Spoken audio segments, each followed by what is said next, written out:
Astronauts. It's always fascinating when an astronaut argues the existence of aliens, because if anyone has more of a chance of seeing an extraterrestrial, it's going to be astronauts who venture into space. Now, the rumour is that if an astronaut witnesses a UFO or an extraterrestrial being, they cannot report this to the press. But that hasn't stopped them, because over the years, many astronauts have told of encounters with aliens. In June 1965, when astronauts Ed White and James McDivitt were passing over Hawaii in a Gemini spacecraft, they say they witnessed a strange-looking metallic object with long arms sticking from it.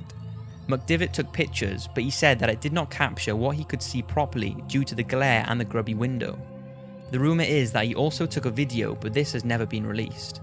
McDivitt has said that some UFO promoters did exaggerate the story, but debunkers did also underestimate it. Another sighting by astronauts happened in December of the same year. Gemini astronauts James Lovell and Frank Borman saw an unidentified spacecraft some distance from their capsule.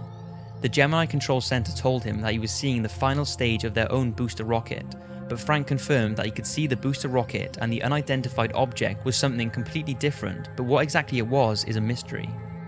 Now, whether you believe Buzz Aldrin and Neil Armstrong's moon landing was a hoax or not, they both apparently reported that aliens have a base on the moon and were told to get off and stay off. According to unconfirmed reports, both Neil and Buzz saw UFOs shortly after landing on the moon on the 21st of July 1969.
Wow, look at that. Now watch right here. Nah, what the hell is that? It blinks, it moves its mouth. You can see its retinas are reflecting the infrared of the camera. Is it some guy in a mask? I can't tell you. And then I'll see it and it'll notice me and duck down. Fuck. That's not human. You can tell it's not human.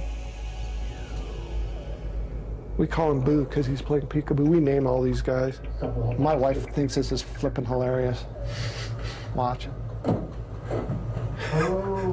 what is that? Oh my God. Porque somos una raza biocompatible. Somos la única raza biocompatible. Genéticamente somos la especie que más se acerca a su especie. Estamos ayudando a crear una raza híbrida. Es una raza destinada a la extinción, a menos que nosotros los ayudemos. Como prueba de que lo que está viviendo es auténtico, tiene videos y fotografías de las naves que la abducen. Los videos son impresionantes. Son nocturnos tomados con su celular, donde se aprecia un disco volador desplazándose en un plano diagonal, con fuerte luz interior y que no se asemeja a nada parecido de la Tierra. Por otro lado, las fotografías son muy claras, bien definidas, con puntos de referencia o acercamientos donde se aprecia que se trata de discos voladores. Para finalizar, pudo fotografiar a uno de estos raptores. Tiene exámenes radiológicos donde presenta pruebas de implantes que tiene en el cerebro. Se determinó que era un objeto sin poderse calificar.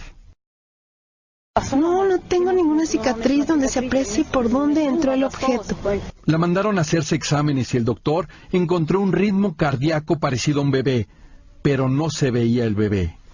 A Giovanna le fue practicado un aborto en su casa al tener complicaciones con el feto, y lo que encontró el médico fue algo espantoso, un híbrido entre humano y otra raza. Se grabó todo el proceso, las imágenes son fuertes. Se encontró una especie de placenta donde dentro se encontraba el producto, con características humanas. Se observan 2 extremidades superiores y 2 inferiores, el torso, pero la cara parece más a la raza que la está abduciendo.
There's no wires. I don't see anything. Blindfold switches on his super sight. Right, it's a solid piece of leather. Yeah, there's no way that you can see through this. Alex tells me the techniques he claims to use are highly controversial, with most people thinking it's an elaborate hoax. So you were just moving your hands in front of your face. What were you doing then? The way I see and visualize things is kind of through a screen. like a television. And the arm movements you saw, I was kind of setting the boundaries of my screen. He says he can even feel the differences in light energy between colors. And he says he can prove it by beating me at pool. I guess Alex could have remembered where the balls were before he put the blindfold on. Time to make it more difficult.